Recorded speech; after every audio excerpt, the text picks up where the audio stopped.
Okay, so this is when I'm going to say all the scary stuff about sodium hydroxide or lye. But I don't really want you to be scared of it. I want you to be respectful of it, to understand what it is and how you should handle it to stay safe. So first of all, the most important thing is to store it properly labeled so everyone knows what it is, and to store it cool and dry to keep it fresh.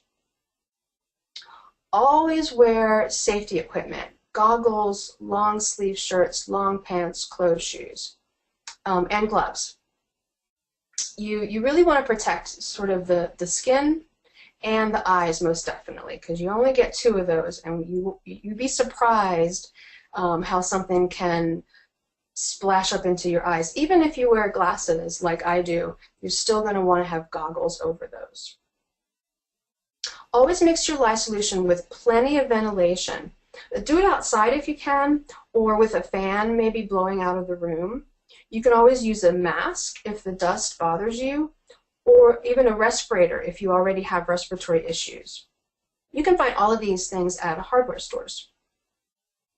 Never leave your lye unattended.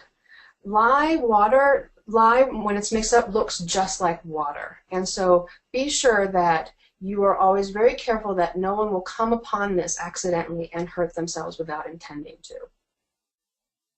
Never use anything made of aluminum in soap making.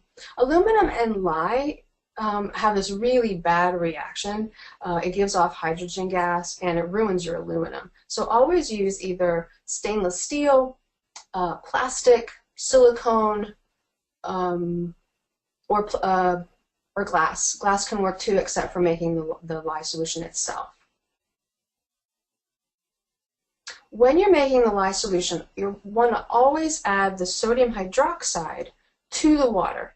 Never add water to the sodium hydroxide. That's because the reaction gets really hot really fast. If you add water to a big pile of dry sodium hydroxide, it can cause a spurting or an eruption that's really dangerous because it can spray up at you.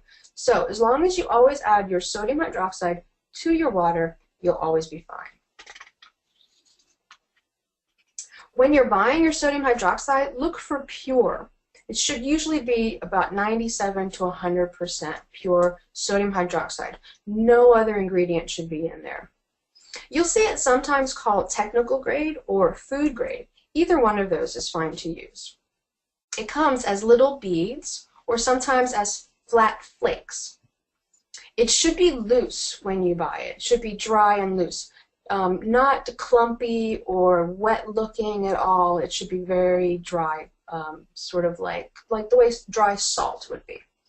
And sodium hydroxide loves to attract moisture to itself, so this is another reason why you want to keep it tightly sealed between uses, because you want to keep moisture out of the bottle as much as possible. Sometimes you might find sodium hydroxide with the brand name Red Devil or Rudo Drain Cleaner. And that's fine if you can find that in a hardware store near you. Just be careful that it's just sodium hydroxide only and no other ingredients. You'll have to read the label to make sure. You can check the suppliers list at the Nova Studio website for a list of our recommended online sources of sodium hydroxide. Sometimes you can find it in hardware stores or have them order it for you, but if you're having trouble, there's lots of good online sources you can use.